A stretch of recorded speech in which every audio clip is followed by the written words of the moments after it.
So today we are going to discuss the topic that is nothing but the Chara. Okay, we have started the Chlorophyceae. That is nothing but the one of the family of the algae, and from that algae we are going to discuss the topic that is nothing but the Chara. तर आपण मागच्या एका लेक्चरमध्ये बघितलं होतं की क्लोरोफायसीचे बरेचसे example आहेत. Okay, so best example of Chlorophyceae is Chlamydomonas and the next most important studied example is Chara. तर Chara किंवा Chara, these are the best example because most of the study was carried out on this Chara, and that's why this Chara is the most important organism among the Chlorophyceae. ठीक आहे, तर आपण क्लोरोफायसी बघितलं होतं. क्लोरोफायसी मध्ये आपण आज Chara नावाचा हा ऑर्गॅनिझम बघणार आहोत. First of all, we are going to discuss the systematic position or classification of this Chara. Obviously, this Chara belongs to kingdom Plantae. Then it is having the division Charophyta, class Charophyceae, then order Charales, family Characeae, and the genus is Chara. So this classification says that, or it gives us a hint that this particular organism belongs to kingdom Plantae. यानी इसका मतलब ये है कि ये जो Chara है ये किस में आता है, प्लांटी में आता है, and it is having this particular division class order family and genus. So genus is Chara and there is different numbers of species available with this Chara. म्हणजे नुसतं Chara एक नाही तर Chara मध्ये आणखी वेगवेगळे तुम्हाला स्पीसीज सुद्धा याच्यामध्ये दिसतील. But this is the basic classification of Chara. Now we have gone through the general character of Chlorophyceae. Here we are going to take a look towards the general characters of Chara. Chara is commonly known as stoneworts because they are covered with calcium carbonate. आपण practical मध्ये बघितलं की Charaची जी आपण असं म्हणू की एक tweak घेतली होती आपण, ठीक आहे, एक पार्ट घेतला होता. त्या पार्टवर आपल्याला अशा लाईन्स दिसत होत्या. Okay, so that lining is nothing but the covered with calcium carbonate. त्याच्यावर कॅल्शियम कार्बोनेटचे अशा लाईन्स होत्या. And that's why it is known as a stoneworts. त्याला काय म्हणतात, stoneworts म्हणतात. It is known as stoneworts. The structure of Chara is multicellular and profusely branched, and the plant body is divided into rhizoids and the main axis they are all eukaryotes. आपण मागेच पाहिलं की क्लोरोफायसीचे जितकेही members आहेत ते सगळे member कसे आहेत, यूकॅरियोट्स आहेत. पर्टिक्युलरली Chara जर आपण बघितलं तर Chara is a multicellular. Multicellular म्हणजे त्याच्यामध्ये सेलचा नंबर जो आहे तो मल्टिपल आहे. And it is profusely branch. Profusely branch म्हणजे suppose one branch is there, this one branch gives rise to second branch or another branch, again this another branch will gives rise to another branches. So likewise it will gives the profusely branched structure. म्हणजे अशी एक suppose झाड आहे, त्या झाडाला दोन फांद्या येतात, परत त्याला दोन फांद्या येतात, अशा प्रकारचं जे ब्रँचिंग असतं that type of branching is known as profusely branch. So this Chara is a multicellular and profusely branch. म्हणजे असं सरळ वाढणारं नाही आहे, त्याला ब्रँचिंग येत राहते and it will grow with this profusely branch structure. The most common species found in India includes Chara browni, Chara fragilis and Chara zilanica. बघा मी काय म्हटलं होतं, Charaच्या क्लासिफिकेशन मध्ये आपण बघितलं होतं की जीनस Chara आहे आणि त्याच्या स्पीसीज वेगळे आहेत. तर इथे स्पीसीज दिली आहे. Brownii is one of the species, then Chara fragilis is the species and Chara zilanica is the species. म्हणजे नुसतं Chara नाही, Charaच्या पुढे सुद्धा काय याच्यामध्ये वेगवेगळ्या स्पीसीज आहेत. जीनस नंतर काय असते, प्रत्येक वेळेला स्पीसीज असते. So after a genus there is a species. So these are nothing but the brownie, fragilis and zilanica. These are nothing but the species. Chara हा जीनस आहे, त्या जीनस मध्ये येणाऱ्या ह्या स्पीसीज आहे. Now here you can see this is the whole body. You can see the branching pattern. Here you can see the branch is there. Again here you can see the branch. And if you look for the mature plant body, again this plant shows the branching. म्हणजे इथे सुद्धा branch येईल, इथे सुद्धा branch येईल, परत त्याला branching आलेलं असेल. This type of branching is known as profusely branch. At the base you can see there is a presence of rhizoids. सगळ्यात खालच्या साईडला तिथे काय आहे, तिथे रायझॉइड्स आहे. This rhizoids help this plant for the attachment. समजा या झाडाला कुठे अटॅच व्हायचं असेल, ठीक आहे, पाण्यामध्ये किंवा पाण्याच्या आजूबाजूला, तर या अटॅचमेंटसाठी याला काय आहे, रायझॉइड्स आहे. These rhizoids are nothing but the roots. आपण याला काय म्हणू शकतो, रूट्स पण म्हणू शकतो. Now these rhizoids leads to form a internode and node portion. So here you can see this is known as the node portion where the leaflets like structure appears. म्हणजे जिथे पानांसारखे छोटे छोटे स्ट्रक्चर्स दिसतात त्याला आपण काय म्हणू, we call them as a node. So here you can see these are nothing but the nodes. हे सगळे तुम्हाला nodes दिसतील. So in between two nodes you can found this particular part known as internode. So the whole body of this particular plant is divided as a node, internode, node, internode, node. So likewise the whole body of this particular chara is divided. Now here you can see the primary laterals. Primary laterals means the main plant. Okay, so this is the main plant. Okay, it is growing like this main plant, and this is the secondary lateral or the another lateral. म्हणजे दुसरी branch आपण याला असं म्हणू शकतो. This is also known as the secondary lateral. म्हणजे एक primary branch असते आणि सेकंडरी ब्रांचेस त्याला आलेले असतात. So likewise they form a profusely branch structure. समजलं एवढं? So this is nothing but this thallus or the structure of the Chara. Now moving to the next, that is the rhizoid. Now as we discussed earlier, rhizoid is useful for the attachment. कुठेही प्लांटला attach होण्यासाठी rhizoids लागतात. Actually we call them as a root, पण हे जे rhizoids म्हटलंय, rhizoids are thin thread like structure that are multicellular, uniseriate and elongated in nature. आता multicellular आहे, it is what, it is a multicellular but it is uniseriate. म्हणजे एक जर असेल रायझॉइड तो एक लांबच्या लांब रायझॉइड तिथे तयार होतो, that we called it as a uniseriate. And elongated in nature. Elongated म्हणजे असं लांब जाणारं, इलॉंगेट होणारं स्ट्रक्चर जे आहे त्याला आपण इलॉंगेटेड स्ट्रक्चर म्हणतो. म्हणजे रायझॉइड कसं आहे, रायझॉइड इज अ मल्टीसेल्युलर. ठीक आहे. देन इट इज युनिसिरेट म्हणजे एकसारखा एकच लाईन मध्ये वाढत जाणारा. And it is elongated. Elongated म्हणजे अजून थोडा लांब होत जाणारा. जसं दोरा म्हणू आपण. ठीक आहे. दोरा कसा असतो, लांबच्या लांब दोरा असतो, तसा इलॉंगेटेड असतो. And it is a multicellular structure that we called it as a rhizoids. The elongated branches have an oblique septa and they rise either from base of the plant body or from the peripheral cell of the lower nodes of the main axis. आता याचा अर्थ असा की जे rhizoids आहेत किंवा जे roots आहेत त्या रूट्सच्या बेसला खालच्या स्लाइडला काय असतं, तिथून इथे ब्रँचिंग तयार झालेले आहे. सो इलॉंगेटेड ब्रँचेस जे असतात त्या रायझॉइड्स पासून वर आलेले असतात. So it forms a profusely branch structure. ठीक आहे. रायझॉइडच्या खालच्या साईडला काय असते, एक सेल असते आणि त्या सेल पासून, त्याला पेरिफेरल सेल म्हणतात, त्या पेरिफेरल सेल पासून अशा ब्रँचिंग पॅटर्न याच्यामध्ये इलॉंगेटेड ब्रांचेस तयार झालेले असतात. Now main axis. आता रायझॉइड नंतर जी ऍक्सिस असते त्याला आपण प्रायमरी लॅटरल म्हटलं होतं. We called them as a primary lateral. तो उसे हम मेन एक्सिस बोलते हैं, that is the primary lateral. The primary lateral म्हणजेच काय, तुम्हाला एक स्ट्रक्चर दाखवलं होतं की खाली रायझॉइड्स आहे आणि त्याच्यापासून तयार झालेली जी ब्रांच आहे किंवा त्याच्यापासून तयार झालेले जे प्लांट आहे त्याला मेन एक्सिस आपण म्हणतो.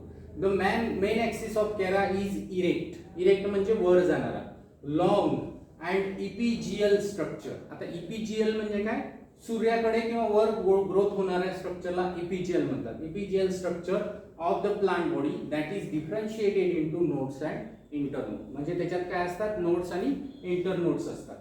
आता बघा internode. The internode is the made of two types of cell. आता इंटरनोड जो आहे तो लांबच्या लांब जो नोड इंटरनोड आहे त्याच्यामध्ये दोन सेल असतात. The first one is known as axial cell. पहिल्या ज्या प्रकारची सेल असते त्याला म्हणतात ॲक्सियल सेल.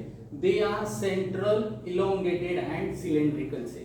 ॲक्सियल सेल कशा असतात, सेंट्रल असतात, इलॉंगेटेड असतात, सिलेंड्रिकल असतात. आणि दुसऱ्या प्रकारच्या सेल्स आहेत त्याला म्हणतात cortical cell. So second type of cell is there that is known as cortical cell. They are elongated cell that are smaller in diameter than axial cell. Axial cell ज्या असतात त्या थोड्या मोठ्या असतात आणि या कॉर्टिकल सेल्स जे आहेत त्या थोड्या छोट्या असतात. They are present as the layer of axial cell. They arise from the node 50% of cortical cells grow upward and are known as ascending filament. The rest 50% grow downwards and are known as descending filament. मग आता हा जो इंटरनोडचा portion असतो याला दोन प्रकारच्या sale आहेत. एक आहे एक्झियल सेल, त्या सिलेंड्रिकल असतात, मध्ये त्या लोकेट केलेल्या असतात. आणि दुसरा प्रकार जो आहे तो कॉर्टिकल सेल. कॉर्टिकल सेल्स काय करतात, जे प्लांट बॉडी ग्रो होणार आहे त्याला ब्रँचिंग पॅटर्न जो तयार करायचा आहे किंवा ब्रँचेस ज्या तयार करायचे आहे त्याच्यासाठी या कॉर्टिकल सेल्स काय करतात, मदत करतात. So cortical cell helps them to do the different types of growth. Now the next thing is node. Internode नंतर असतो node. Now the node is made up of two cells which are surrounded by 60 to 20 peripheral cells. Three appendages arise from node. आता जो node आहे या node मध्ये काय येतात, 3 appendages येतात, म्हणजे 3 लेयर येतात. Axillary branches काय होतात त्याच्यापासून, axillary branches त्याच्यापासून तयार होतात. These branches of unlimited growth that arise from the older nodes also known as long lateral. These branches are also divided into nodes and internode. म्हणजे आता हा जो नोड असतो मध्ये, त्या नोड पासून नवीन एक सेल तयार होते आणि त्याच्यापासून नवीन ब्रांच तयार होते. म्हणजे आपल्याला जर ब्रांच तयार होते असं म्हणायचं असेल तर कुठे येईल branch will always arise at the node. कुठेही ब्रांचिंग जी तयार झाली असेल ती नोड पासूनच तयार झालेली असेल. So you can C auxiliary branch, त्याच्यापासून ॲक्झिलरी ब्रांच येतात. And the next one is known as primary lateral. Axillary branch पासून जी मी सरळ जाणारी सांगितली तुम्हाला, that we called it as a primary lateral. And this primary lateral gives rise to stipuloids. Stipuloid म्हणजे काय, जे स्टिप्यूल तयार होतात नोडला त्याला स्टिप्युलॉइड म्हणतात. तुम्ही पाहिलं असेल पहा, कॅरामध्ये वर न्यूक्युल आहे आणि खाली ग्लोब्युल आहे. त्या दोघांच्या मध्ये एक असं सेपरेशन आहे, स्टिप्यूल आहे, त्याला म्हणतात स्टिप्यूल ऑर स्टिप्युलॉइड्स. तर हे स्टिप्युलॉइड्स काय करते, दोघांना सेपरेट ठेवते, न्यूक्युल आणि ग्लोब्युलला सेपरेट करते. And it is arises from the node. ते पण नोडवर येते. असं मध्येच कुठेतरी तुम्हाला इंटरनोड दिसणार नाही, इंटरनोडवर हा स्टिप्युलॉइड दिसणार नाही, तो नोडवरच असेल. So stipuloid is present on the node. मग नोडवर काय काय असतात, ॲक्झिलरी ब्रँचेस असतात आणि प्रायमरी लॅटरल असते आणि सोबतच स्टिप्युलॉइड्स असतात. 3 things are available with the node. Now reproduction in the Chara, as we discussed earlier, vegetative reproduction will take place in Chara, that is by fission and fragmentation. Most common methods are these two methods, and asexual method is with the help of akinets and endospore. तर akinets आणि endospore या दोघांनी asexual reproduction होतं. Along with these two type of reproduction, Chara also shows the sexual reproduction. Chara मध्ये आणखी कोणतं एक reproduction आहे, सेक्शुअल रिप्रोडक्शन त्याच्यामध्ये. Now vegetative reproduction in Chara. Now here you can see the bulbils. Bulbils are small spherical oval bodies that develop on the shoot or root node of Chara. They detach and germinate into new plant. म्हणजे अकायनेट्स जे आपण बघितलं, ठीक आहे, त्या अकायनेट्स व्यतिरिक्त आणखी एक इथे तयार होतो, त्याला बल्बिल्स म्हणतात. हा स्मॉल असतो, छोटा. It is having a spherical to oval shape. एक तर गोल असतो नाही तर ओव्हल शेप असतो. Okay. Next is amorphous bulbils. Bulbils सारखाच अमॉर्फस बल्बिल्स आहे. Amorphous bulbils are aggregation of cells that develop at the node. They detach and germinate into new plant. मग अमॉर्फस बल्बिल्स काय, हा छोटासा गोल आपल्याला स्ट्रक्चर दिसेल. It is made up of amorphous bulbils are an aggregation of cells, म्हणजे खूप साऱ्या सेल्स एकत्र आल्यानंतर त्याचा एक गोळा बनतो, त्यालाच म्हणतात amorphous bulbils. Next is amylum stars. आता एक अमायलम स्टार्स नावाचं स्ट्रक्चर, मॅच्युअर जी प्लांट असते ना त्या प्लांटवर अमायलम स्टार नावाचं स्ट्रक्चर दिसतं. Amylum stars are another type of multicellular aggregate that have star shape and are filled with the amylum starch. They are found in basal region of the node. खाली खाली ज्या nodes असतात त्या Basel रिजनच्या नोड्सवर आपल्याला अमायलम stars दिसतात. Then the secondary protonema. Secondary protonema are thread-like structure that are formed in the basal cell of rhizoids. They give rise to new plant body. म्हणजे हा जो कॅरा आहे, हा कॅरा नुसतं लॅटरल पार्ट किंवा ब्रँचेस पासून डिवाइड होत नाही, तर it is also divide from the rhizoids. म्हणजे रायझोइड्स मध्ये काय होतात, it will produce a secondary protonema. एक थ्रेड सारखे स्ट्रक्चर त्या रायझोइड्स मधनं बाहेर येतात. And these thread like structure are known as secondary protonema. आणि मग हे सेकंडरी प्रोटोनेमा आहे, हे काय करतात, नवीन प्लांट तयार करतात. जसं आपण म्हणू की रोज आहे, ठीक आहे, आपला रोजचं प्लांट आहे गुलाब. गुलाबाला सुद्धा काय होतात, खालून काही फुटवे येतात, त्याला आपण कट करून लावू शकतो. किंवा काही प्लांटचे रूट्स जे असतात ते रूट्स लांब जातात आणि त्या रूट्स पासून नवीन प्लांट तयार होतो. The same thing will happen here from the rhizoid. म्हणजे हा कॅराचा रायझोइड पासून सुद्धा काय होतं, रिप्रोडक्शन होतं. That is known as vegetative reproduction. त्याला काय म्हणतात, व्हिजिटेटिव्ह रिप्रोडक्शन म्हणतात. Now sexual reproduction in Chara. The mode of reproduction in Chara is oogamous. Oogamous म्हणजे काहीतरी त्याच्यामधनं बाहेर येतं, त्याला आपण स्पोर्स म्हणून किंवा स्ट्रक्चर्स म्हणून, सेक्शुअल स्ट्रक्चर, त्याला उगॅमस म्हणतात. The male sex organ is spherical and yellow to red in colour called globule. Globule आपण बघितला, बरोबर आहे. It is a globose in structure.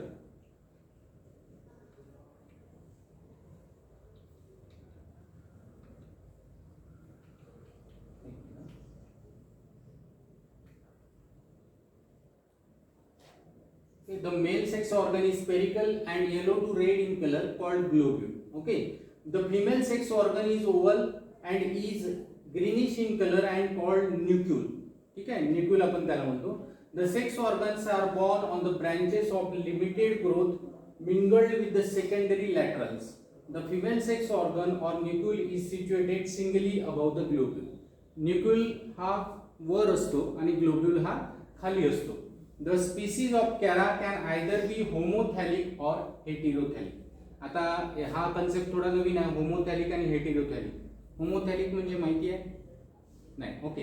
होमोथॅलिक आणि हेटेरोथॅलिक म्हणजे समजा न्यूक्यूल आणि ग्लोब्यूल दोन्ही एकाच झाडावर असतील. आपण बघितलं लॅबमध्ये, प्रॅक्टिकलमध्ये, की न्यूक्यूल आणि ग्लोब्यूल एकाच झाडावर लागलेले होते किंवा एकाच प्लांट बॉडीवर होते. That is known as होमोथॅलिक.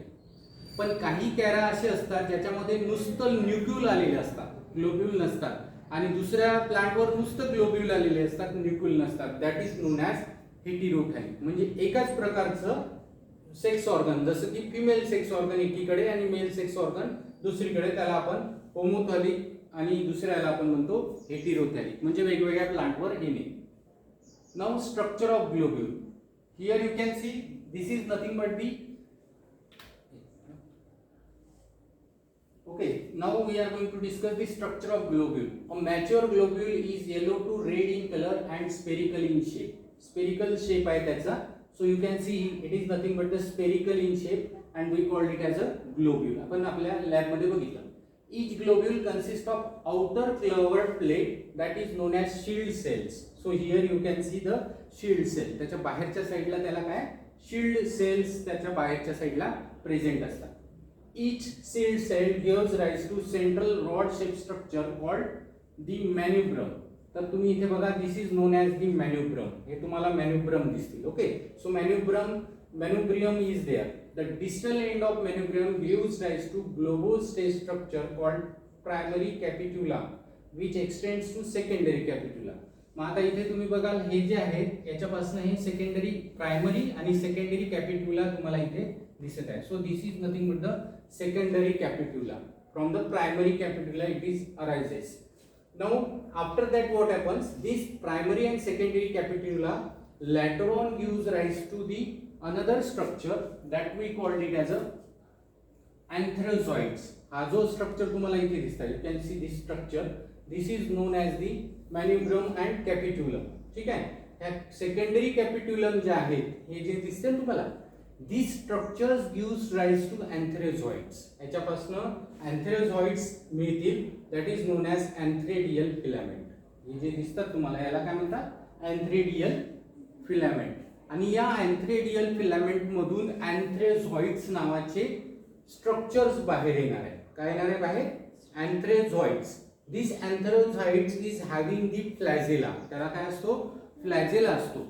And what happens, it is released from this particular shield. He G shield आहे, ही shield निघून जाईल आणि निघाल्यानंतर हे अँथ्रोझॉइड जे आहेत ते बाहेर येतील, या न्यूक्लियसच्या बाहेर, सॉरी या ग्लोब्युलच्या बाहेर ते येतील. Okay, so it will come outside of this globule. Now structure of nucleus. Here you can see this is nothing but the nucleus. Nucleus is sometimes located on the above of this globule and it is having the shield shape structure which is inside it is having the egg. हा जो मध्ये तुम्हाला दिसतोय हा काय egg आहे. So this is nothing but the egg and here you can see this is nothing but the globule. Globule मध्ये काय तयार झाले आहेत, antherozoids तयार झाले.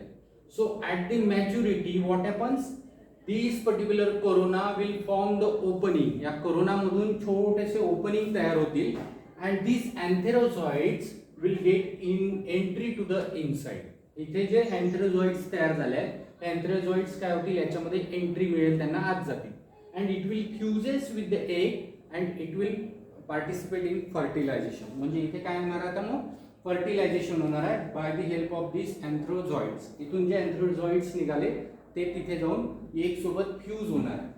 Now it is known as fertilisation. At the time of fertilisation the spirally twisted tube cell separates to form 5 narrow seeds. Only one antherozoids can enter the nucleus. फक्त एकच antherozoid आतमध्ये जाणार आहे through this tilt up to the site of the egg. म्हणजे एक पर्यंत फक्त एकच अँथ्रोझॉइड्स पोहोचणार आहे. The antherozoid and the egg fuses to form a oospore. म्हणजे इथे आता फ्युजन झालं, फर्टिलायझेशन झाल्यानंतर इथे काय तयार होणार आहे, oospores तयार होणार आहे आणि म्हणून या प्रोसेसला oogamous म्हटलं.